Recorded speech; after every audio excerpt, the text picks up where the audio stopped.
ഗുരുവായൂരമ്പലനടയിൽ ഒരു ദിവസം നമുക്ക് പോവേണ്ടി വരും. ഗോപകുമാരനെ കാണാനല്ല, ഗോപകുമാരനെ സംരക്ഷിക്കാൻ. അപ്പൊ അങ്ങനെയാണ് ഗുരുവായൂരമ്പലത്തിലെ കുറെ കാര്യങ്ങൾ ഇന്ന് വിശദീകരിക്കാനാണ് ഇന്ന് വന്നിട്ടുള്ളത്. അപ്പോ പ്രധാനമായിട്ട് പറയാനുള്ളത്, പണ്ടേ മോഹൻലാൽ ഒരു പടത്തിൽ പറഞ്ഞിട്ടുണ്ട്, ഇടഞ്ഞ കൊമ്പന്റെ മണിക്കിട്ട് തോട്ടിക്കയറ്റി കളിക്കല്ലേ, ചവിട്ടി താഴ്ത്തു ഞാൻ പാതാളത്തിലേക്ക്. അപ്പോൾ അതേ രീതിയിൽ ഇപ്പൊ ആനകള് ഇനി പ്രവർത്തിച്ചു തുടങ്ങും.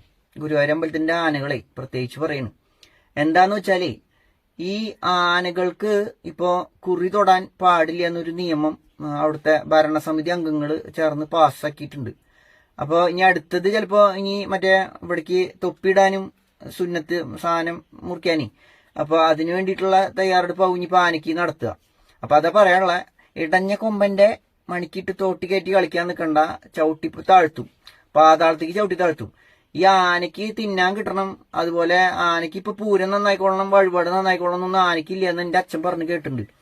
ആനയ്ക്ക് തീറ്റ നന്നാവണം, ആനയ്ക്ക് സുഖമായിട്ട് നിൽക്കാൻ പറ്റണം, ആന നിന്നോളും. അല്ലെങ്കിൽ ആന പ്രശ്നം ഉണ്ടാക്കും.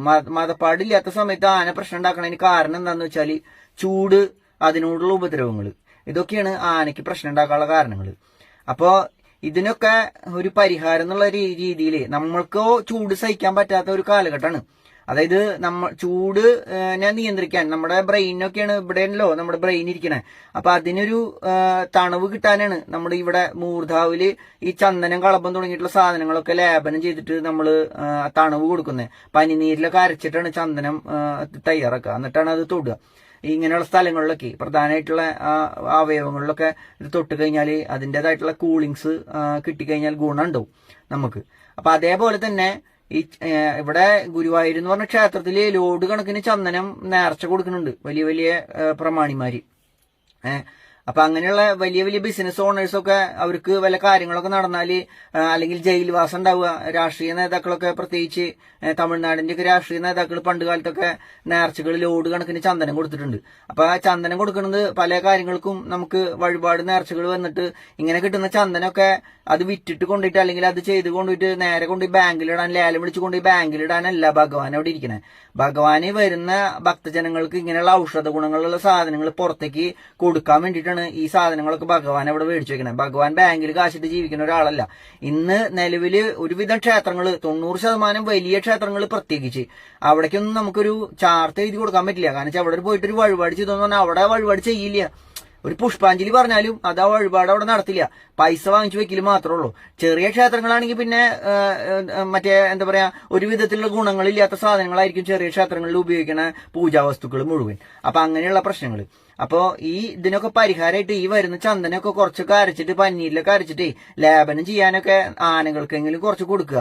അപ്പൊ അവര് ഈ ഇടച്ചിലും പ്രശ്നങ്ങളൊന്നും ഇല്ലാണ്ട് നല്ല രീതിയിൽ, മനുഷ്യന്മാർക്ക് ചൂട് സഹിക്കാൻ പറ്റണില്ല. ആന നമ്മളെക്കാളും ചൂട് സഹിക്കാൻ പറ്റാത്തൊരു ജീവിയാ. അപ്പൊ ആനയ്ക്ക് എങ്ങനെയാ ചൂട് സഹിക്കാൻ പറ്റുക? അപ്പൊ അതിന് മണ്ണ് വാരിയിടുക, അല്ലെങ്കിൽ വെള്ളത്തിൽ പോയി കിടക്കുക, ഇതൊക്കെയാണ് കാട്ടിലാവുമ്പോൾ ചെയ്യാൻ പറ്റുക. അപ്പൊ നമ്മൾ നാട്ടിലേക്ക് കൊണ്ടുവന്ന നമ്മുടെ രീതിയിൽ പരിപാലിക്കുന്ന ആനകൾക്ക് ഇങ്ങനെയുള്ള പ്രശ്നങ്ങളൊന്നും ഇല്ലാണ്ടിരിക്കാൻ അതിന്റെ മർമ്മസ്ഥാനം, മസ്തകം തുടങ്ങിയിട്ടുള്ള അവിടെയൊക്കെ കുറച്ച് കുറികളൊക്കെ ലേപനം ചെയ്താൽ അതിന് തണവ് കിട്ടും. അത് പ്രശ്നങ്ങൾ ഉണ്ടാക്കില്ല. നല്ല രീതിയിൽ മനുഷ്യന്മാരായിട്ട് സ്നേഹിച്ചും കണ്ടും വളർത്തി കഴിഞ്ഞാൽ മനുഷ്യന്മാരെക്കാളും ഇടപഴകാൻ പറ്റുന്ന ജീവജാലങ്ങളാണ് ഈ മൃഗങ്ങൾ. അപ്പോ അതെല്ലാവരും മനസ്സിലാക്കുക. പിന്നെ ഇനി അടുത്തൊരു കാര്യം പറയാനുള്ളത്, നമ്മുടെ ദേവസ്വം ഗണപതി എന്ന് പറഞ്ഞിട്ടൊരു ഗണപതി ഉണ്ട് ഗുരുവായൂരൊക്കെ പോയിട്ടുള്ളവർക്ക് ഇതൊക്കെ കേട്ടാൽ മനസ്സിലാവുള്ളൂട്ടാ. അപ്പൊ നമ്മുടെ ഗുരുവായൂർ ക്ഷേത്രത്തിന്റെ അഗ്നികോണ്, അതായത് കിഴക്ക് തെക്ക് മൂലയില് ഒരു ഗണപതി സ്ഥാനം ഉണ്ട്. അതൊരു ഇല്ലായിരുന്നു നടത്തിയിരുന്നെന്നാണ്. കുറച്ചു കാലം മുന്നേ ഒരു ഇല്ല നടത്തിയിരുന്നത്, കുറച്ചു കാലം മുന്നേ വരെ ഒരു ഇല്ല നടത്തിയിരുന്നത്. ഇപ്പൊ അത് ദേവസ്വം ഏറ്റുവാങ്ങി എന്നൊക്കെ ഒരു ശ്രുതി വേറൊരാൾ വഴി അറിഞ്ഞു.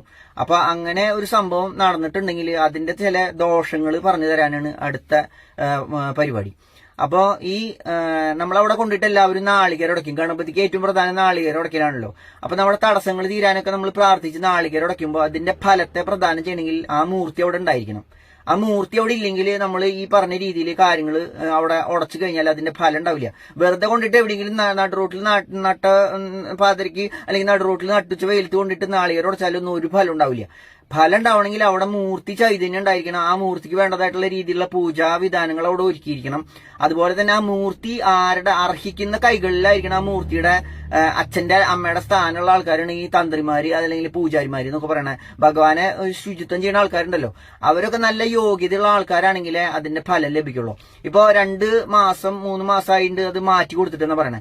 ഈ 2 മാസം 3 മാസം കാലയളവില് അവിടെ പോയിട്ട് ഞാനൊക്കെ അവിടെ ഏകദേശം ഒരു 2 ആഴ്ച കൂടുമ്പോഴൊക്കെ അവിടെ ഒന്ന് എത്തി പ്രാർത്ഥിക്കാറുള്ള ഒരാളാണ്. അപ്പൊ നമുക്ക് എന്തെങ്കിലും തരത്തിലുള്ള ഏതെങ്കിലും പൂജാ കാര്യങ്ങൾ ഏറ്റെടുത്തിട്ട് അതിൻ്റെതായിട്ടുള്ള എന്തെങ്കിലും തടസ്സങ്ങൾ വന്നാൽ ഇപ്പൊ നേരിട്ട് വന്ന് ചെയ്യാൻ പറ്റാത്ത ആൾക്കാരാണെങ്കിൽ അവർക്ക് വേണ്ടിയിട്ട് നമ്മൾ പ്രാർത്ഥിച്ച് അവിടെ കൊണ്ടുപോയിട്ട് കാര്യങ്ങൾ ചെയ്താൽ അച്ചട്ടായിട്ട് കാര്യങ്ങൾ ഫലിക്കൽ പതിവുണ്ട്.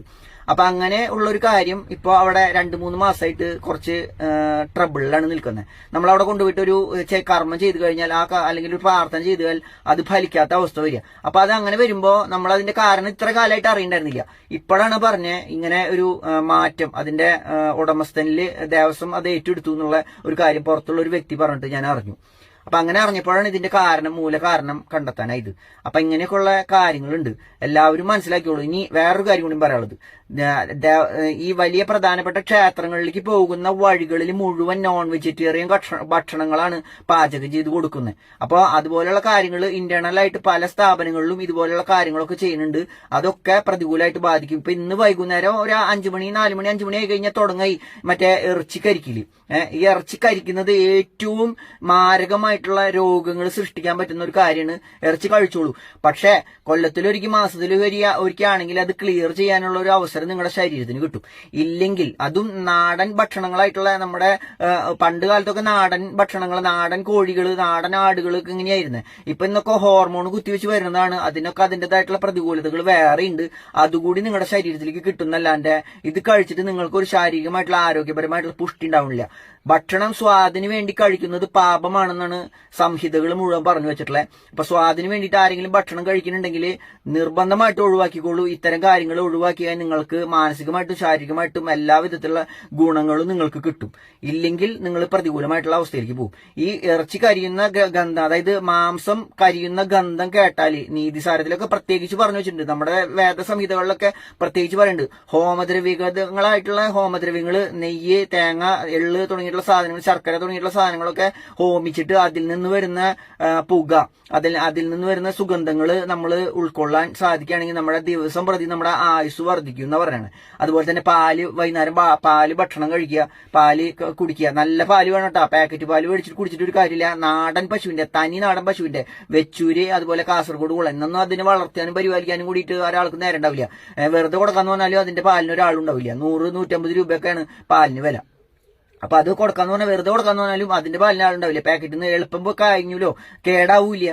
ഈ സാധനം 1-2 ആഴ്ച നിങ്ങൾ ഫ്രിഡ്ജിൽ വെച്ചോ, ഒരു കേടാവില്ല, പിരിയില്ല പാല്. അപ്പൊ അങ്ങനത്തെ പാലുകള് ബ്രാൻഡുകൾ ഇറക്കിക്കൊണ്ടിട്ടുണ്ട്. അപ്പൊ അതൊക്കെ മേടിച്ച് കുടിക്കുന്നവർ ശ്രദ്ധിക്കുക, അത് ഒഴിവാക്കുക, പരമാവധി ഒഴിവാക്കുക. നല്ല നാടൻ പശുവിന്റെ പാല് കഴിക്കുകയാണെങ്കിൽ ദിനം പ്രതി നിങ്ങളുടെ ആയുസ് വർദ്ധിക്കും. നെയ്യ് തുടങ്ങിയിട്ടുള്ള സാധനങ്ങളൊക്കെ ഇൻക്ലൂഡ് ആയിട്ടുള്ളത്, നല്ല A to ബീറ്റ കേസിൻ നെയ്യ് ഉള്ള അല്ലെങ്കിൽ A to ബീറ്റ കേസിൻ കൊഴുപ്പുള്ള പാലൊക്കെ നിങ്ങൾ ഉപയോഗിക്കുകയാണെങ്കിൽ നിങ്ങളുടെ ദിവസം പ്രതി നിങ്ങളുടെ ആയുസ് വർദ്ധിക്കും, ആരോഗ്യം വർദ്ധിക്കും. ഇല്ലെങ്കിൽ നിങ്ങൾ പ്രതികൂല അവസ്ഥയിലേക്ക് പോകും. അതുപോലെ തന്നെ ഈ പറഞ്ഞ ഇറച്ചി കരിയണ ഗന്ധം, മാംസം, പ്രേതധൂമേൽക്കുക എന്ന് പറയണത്. അപ്പൊ പ്രേതധൂമേൽക്കുക എന്ന് പറഞ്ഞാൽ ഈ മനുഷ്യ ശരീരമൊക്കെ കൊണ്ട് കത്തിക്കേണ്ടായിരുന്നു പണ്ട്. അന്ന് അതൊക്കെ കത്തിച്ചേർന്നുള്ളൂ. ഇപ്പൊ മനുഷ്യന്മാരെ എല്ലാ സാധനങ്ങളിലും കത്തിച്ചിട്ട് അതിന്റെ കരിയും കൂടി തിന്നാൻ പറ്റുമെന്നാ മനുഷ്യന്മാർ ശ്രമിക്കണേ. അപ്പൊ അങ്ങനെയുള്ള കാര്യങ്ങളൊക്കെ ചെയ്യുന്നവര് ശ്രദ്ധിക്കുക. ഈ വക സാധനങ്ങളൊക്കെ പരിസരത്തുണ്ടെങ്കിൽ അതിനൊക്കെ നിങ്ങൾക്ക് ഭയങ്കരമായിട്ടുള്ള പ്രതികൂല സ്ഥിതികൾ നിങ്ങളുടെ ജീവിതത്തിൽ ആരോഗ്യഘടനയിൽ സൃഷ്ടിക്കാൻ സാധിക്കും. 100% അച്ചിട്ട് എഴുതി ഒപ്പിട്ട് തരാം. അപ്പോ അതുകൂടി പറയണ്. ഈ അമ്പലങ്ങളിലേക്കൊക്കെ പോകുമ്പോൾ നമ്മൾ ഇങ്ങനെയുള്ള ഒരു മാനസികമായിട്ടുള്ള ഭക്തി വിശ്വാസത്തോടു കൂടി പോകുമ്പോൾ അവിടെയൊക്കെ ഇങ്ങനത്തെ ഗന്ധങ്ങളാണ് നമുക്ക് കേട്ടുകൊണ്ടിരിക്കുന്നത്, അല്ലെങ്കിൽ നമ്മൾ ശ്വസിച്ചുകൊണ്ടിരിക്കുന്നത്. അപ്പോൾ ആ ഒരു രീതിയിൽ നമ്മൾ അമ്പലത്തിലേക്കൊക്കെ പോയി കഴിഞ്ഞാൽ അവിടുന്ന് കിട്ടുന്ന ഗുണങ്ങൾ കിട്ടണില്ല. അരച്ച ചന്ദനം ഇതുപോലുള്ള സാധനങ്ങളൊക്കെ നമുക്ക് തൊടാനായിട്ട് തരണമെങ്കിൽ അതിന്ന്, അല്ലെങ്കിൽ തുളസി തീർത്ഥം ഇങ്ങനെയുള്ള സാധനങ്ങളൊക്കെ കിട്ടണമെങ്കിൽ അതിന്ന് കുറെ ഗുണങ്ങൾ കിട്ടും. അപ്പൊ അതൊക്കെ ഇല്ലാതെയാവാൻ നമ്മുടെ ഈ തരത്തിലുള്ള ചുറ്റുവട്ടത്തിലുള്ള സാധനങ്ങൾക്ക് പോയി കഴിഞ്ഞാൽ ഗുണം കിട്ടൂല, ദോഷം വാങ്ങിക്കാൻ വേണ്ടിയിട്ടാണ് ഇപ്പോൾ അമ്പലത്തേക്ക് ആൾക്കാർ പോയിക്കൊണ്ടിരിക്കുന്നത്. അപ്പൊ ഇതൊക്കെ പറഞ്ഞു തരാണ്, ആവശ്യമുള്ളവർ കേട്ടോളുക. നല്ലതല്ല നിയമ നടപടികൾ നമ്മൾ വേണ്ടപ്പെട്ട അധികാരികളെ നിയമിക്കുമ്പോൾ ഇന്ന രീതിയിലുള്ള കാര്യങ്ങളാണ് നമുക്ക് അവർ ചെയ്തു തരുന്നതെന്നുള്ളത് മനസ്സിലാക്കിയിട്ട് അതിന് യോഗ്യതയുള്ളവരെ മാത്രം അവിടേക്ക് കയറ്റിയിരുത്തുക. അല്ലാത്തവരെ വലിച്ചെടുത്ത് പുറത്തിടാൻ ഹിന്ദുക്കൾ തയ്യാറായിട്ടില്ലെങ്കിൽ നാളേക്ക് ഗതികെട്ട അവസ്ഥ ഹിന്ദുക്കൾക്ക് ഇതിനേക്കാളും ഗതികെട്ട അവസ്ഥകളിൽ ഇപ്പൊ തന്നെ ഒന്നും ഇല്ലാത്ത അവസ്ഥകളിലാണ് ഹിന്ദുക്കളുടെ ജീവിതം.